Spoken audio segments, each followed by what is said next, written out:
Hai semuanya, Assalamualaikum warahmatullahi wabarakatuh. Berjumpa lagi dengan saya, Miss Devi. Hari ini saya akan memberitahu kepada kalian semua tutorial membuat Padlet.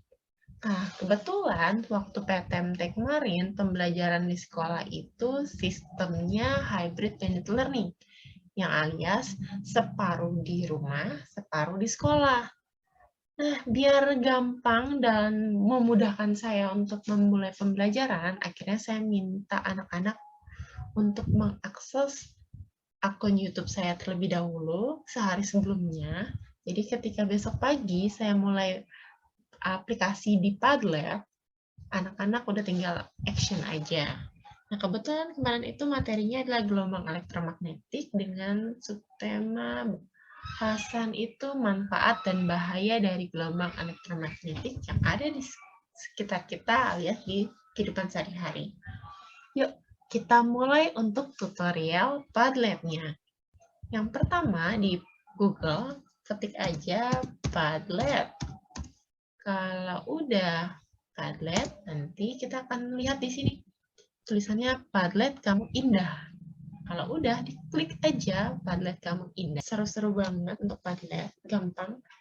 Dan memudahkan kita nih buat discuss. Karena kalau discuss bentuknya separuh-separuh anak kan cukup rumit ya katanya kita mau bilang anak-anak silakan diskusi gitu kan. Alias kalau misalnya pakai Zoom, mau nggak mau kita harus bikin kelas yang berbeda-beda alias kita bikin breakout room. Nah, kalau di Padlet, anak-anak bisa akses di sini. Yuk, kita mulai. Kita daftar dulu. Biasanya kalau saya pakai akun, kebetulan akun saya ada anak. Kebetulan ini baru. Silakan untuk kalian semua yang punya akun Google, dipakai aja. Jadi biar bisa akses dengan mudah. Nah, kalau udah, kebetulan ini baru diakses di sini. Jadi saya akan mulai dari awal setelah tadi dia minta akun. Nah, oke, semuanya udah keluar.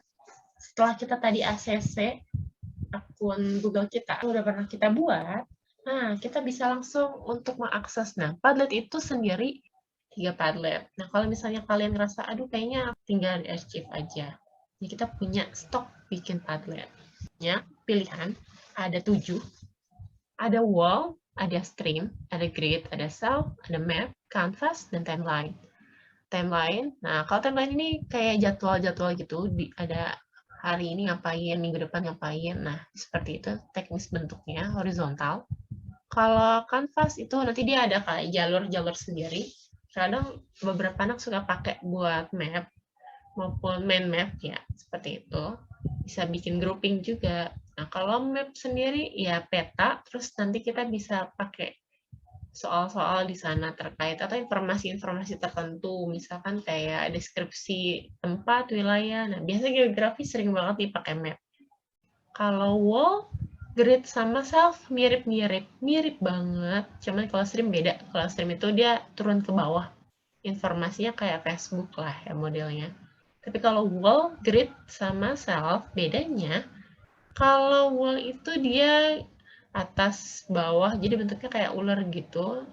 Atas bawah, terus bisa ke atas lagi, bisa ke bawah lagi. Tapi kalau grid itu dia lurus satu hal, cuman dia ada gini, kalau misalnya satu kelompok anak dia panjang pembahasannya dan satu kelompok lain pendek, otomatis dia akan ngikutin yang tulisannya paling banyak. Jadi kalau kalian lihat di sini ada oranye-oranye dan putih. Nah, walaupun yang satu anak cuma nulisnya sedikit, satu anak nulisnya banyak, maka pembatasnya ya yang si tulisannya paling banyak itu untuk grade. Tapi kalau self, dia tuh nggak ini. Mau dia banyak, mau dia pendek, dia akan ngikutin alur atas bawah dan dia rapi banget sih. Biasanya saya pakai yang self karena dia lebih rapi. Kita mulai ya, klik materi. Jadi nanti anak-anak kita akan suruh mereka untuk menelaah beberapa hal biar mereka juga bisa belajar untuk mengutarakan pendapatnya dan menghasilkan apa yang sudah dia baca. Nah, yang ini kalau perhatikan baik-baik, di sini udah ada judul sebenarnya kita bisa modifikasi. Kita modifikasi aja di sini. Nah, kita ganti title ini, kita pakai aja judulnya kita apa. Misalkan mau pelajaran apa nih? Mau pelajaran bahasa Indonesia atau sejarah bisa, atau PPKN itu juga bisa. Terus untuk pembelajaran BK juga bisa. Misalkan titlenya ini judulnya apa ya? Paling seru mungkin tentang kepribadian. Kepribadian. Nah, kayak gini. Ntar materinya tentang BK, bimbingan konseling. Kita tulis BK aja. Terus perlu pakai icon nggak? Terserah. Kalau saya icon, kadang saya pakai, kadang juga saya nggak pakai. Ini optional aja. Ini. Karena ini tentang kepribadian dan cinta pada diri sendiri, bolehlah kita pakai love. Ya, kalau udah, back. Nah, ini ada tanda panah ke atas. Kita klik aja. Udah ya, udah kelihatan di sisi sebelah kiri. Udah. Nah, terus di sini wallpaper bisa diganti. Kalau misalnya ngerasa solid ya, langsung nih, solid. Atau aku pengen yang bentuknya gradien. Oke, boleh kita kasih gradien di sini.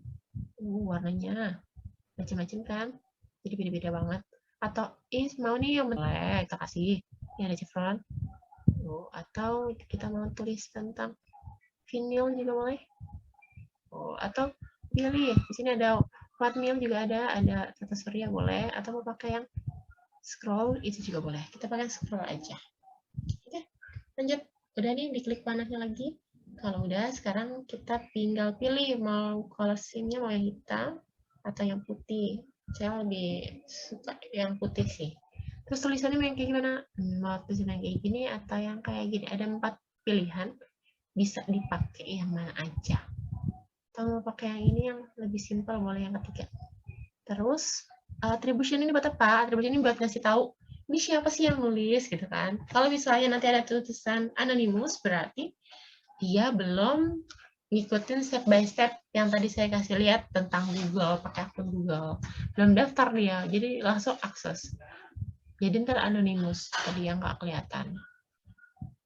Jadi attribution-nya dinyalain, biar kita tahu, oh ternyata yang bikin si A, oh yang bikin si B. Nah, selanjutnya ada new post position, di sini mau ditaruh di mana? Kita yang terakhir atau yang pertama? Nah, yang pertama, ntar ketahuan posisinya. Saya biasanya naruh yang pesan terbaru itu selalu di akhir, biar saya tahu yang nulis pertama siapa, yang nulis terakhir siapa. Kayak gitu. Terus komen boleh nggak? Boleh, kita kasih buat siapa tahu anak-anak murid kita pengen komen apa yang dibahas sama teman-temannya boleh. Reaction. Nih, pengen banget vote, star, ada grade. Grade itu nilainya mau dikasih berapa. Jadi, di sini misalkan kita mainnya kelompok, terus nanti setiap kelompok dia akan nilai temannya. Nah, nanti akan ada nilai rata-ratanya. Seru banget. Jadi, biar kita bisa lihat, ternyata yang vote tertinggi adalah dengan nilai tertinggi siapa, kelompok siapa, kayak gitu. Atau pakai yang bintang, boleh yang paling banyak bintangnya siapa, gitu kan, yang paling banyak di vote like or thumbnya bisa kelihatan, atau yang love-nya juga nanti bisa kelihatan. Nah, biasanya paling seru kalau ngelihat yang pakai bintang. Atau pakai grade itu sih enak sih, biar bisa tahu nilainya berapa ya.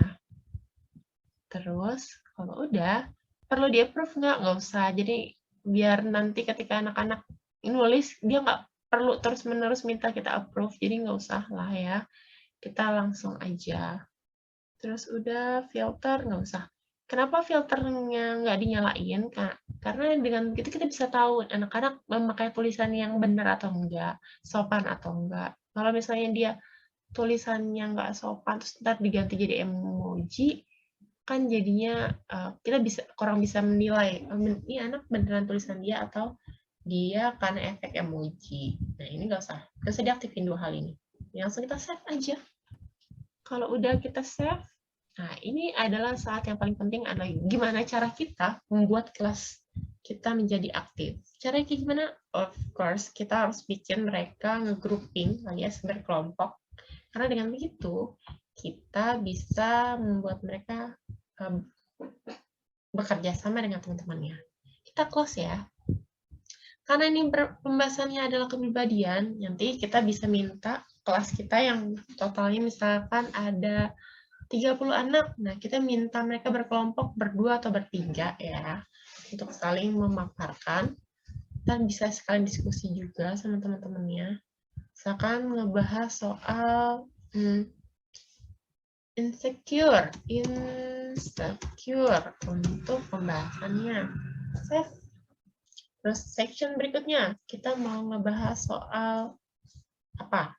Tentang, kadang kalau insecure itu kan banyak macamnya ya. Insecure itu ada apa aja sih? Banyak macam. Ada yang dia iri sama temennya, entah dia karena ngerasa, oh ya temennya lebih baik daripada dia, atau dia soal fisik, soal kekayaan, jabatan, atau terkait ya yang tidak dimiliki oleh orang tersebut. Bisa kadang itu yang harus kita pelajari, banyak hal. Nah, selain terkait insecure, mungkin kepribadian juga bisa dari hal leadership juga. Leadership. Nah, ini kita bisa minta anak-anak untuk membahas apa sih leadership itu. Kalau udah, terus kita exception lagi. Misalnya kita mau bahas apa tentang kepribadian.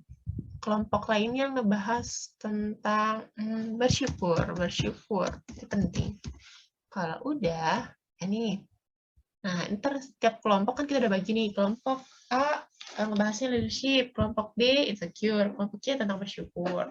Nah, kalau udah, cara anak-anak murid kita ngakses Padlet ini lagi gimana caranya? Gampang. Kita klik di sini ada remake, ada love, ada share. Kita kasih tombol share. Nanti di sini pilihannya, di sini ada secret, ada write, ada change privacy. Saya lebih prefer buat ke ini sih. Yang boleh ngakses kita tetap aja di private. Nah, kalau udah, di sini kita kirim clipboard. Oke, nanti kita bisa kirim ke WhatsApp atau Google Classroom. Atau mau anak-anak akses langsung pakai QR Code. Nah, ini dia QR Code-nya. Terus kalau nanti bisa kirim ke email, bisa Facebook, bisa share langsung ke Classroom. Itu lebih bisa lagi, lebih gampang lagi. Bisa langsung di-share, terus anak-anak bisa akses. Nah, kalau misalnya nanti udah selesai, terus kita pengen ngumpulin ya, maksudnya kayak hasil rekap anak-anak murid kita, bisa banyak pilihannya, bisa langsung di print. Nah, biasanya kalau saya pakai dua sistem, pakai yang save image sama save as PDF. Kalau image itu benar-benar tampilannya seperti nggak boleh di-enter, lagi proses dulu sebentar. Nah, ini kalau bentuknya image kayak gini tampilannya, ya kalau yang image. Terus kalau PDF dia atasnya aja. Nah, ini dia minta bentuk kertasnya apa? A4, letter, atau legal. Terus mau yang portrait ke landscape, bisa saya pakai yang landscape. Biar miring ke samping. Atau misalnya saya lebih prefer ke bawah karena banyak anak-anak tulisnya ke bawah. Gini nih, 15 detik. Seperti ini. Ke bawah. Nanti kan aja ini kan kosong ya. Nanti kalau nggak kosong dia bisa diakses, dia akan turun ke bawah. Ini kebetulan saya punya contoh yang kemarin.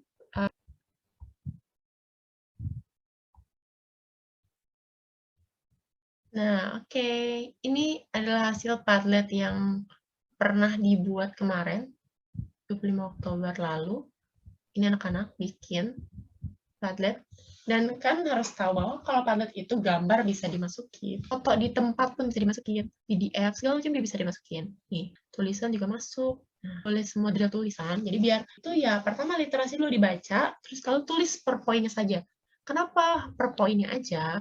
Karena nantinya setelah mereka menuliskan di Padlet, mereka harus presentasi nih, biar mereka juga bisa menyampaikan atau mengemukakan apa yang mereka baca dan apa yang pernah mereka telaah sebelumnya. Dan ini seru banget sih.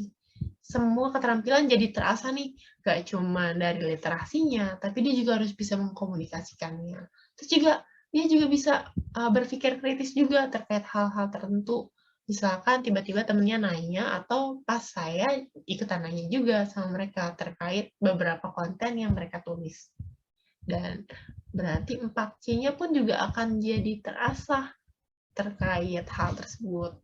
Kreativitasnya nggak usah ditanya lagi, mereka kreatif terkait konten yang akan mereka masukkan. Jadi nggak semua konten mereka masukkan, tapi mereka saring lagi, dan mereka lihat mana yang bagus untuk ditaruh.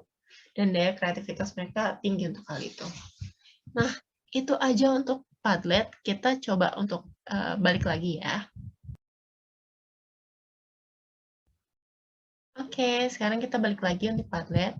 Nah, di Padlet sendiri, kita kalau mau nambahin post bisa ditambah klik post, tambah di sini sebelah kanan. Yang dari laptop, foto, terus bisa mau bagi link ke link juga bisa. Terrecording, terus ada Spotify bisa, YouTube pun dia bisa masuk, atau drawing, ngegambar, itu bisa. Nah, tinggal lo aja. Ini banyak banget mau discuss sama anak-anak yang separuh di rumah, separuh di sekolah, itu enak sekali. Dicoba aja Bapak Ibu Guru, teman-teman semuanya untuk akses Padlet. Karena dijamin seru banget.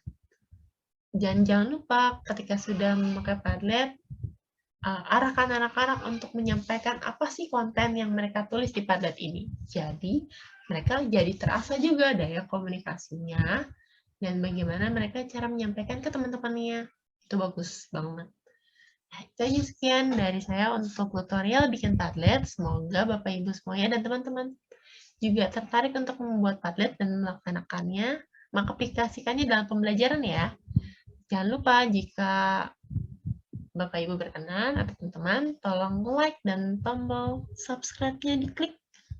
Itu saja dari saya. Jika ada yang ingin tanyakan, tulis aja di kolom komentar. Assalamualaikum warahmatullahi wabarakatuh.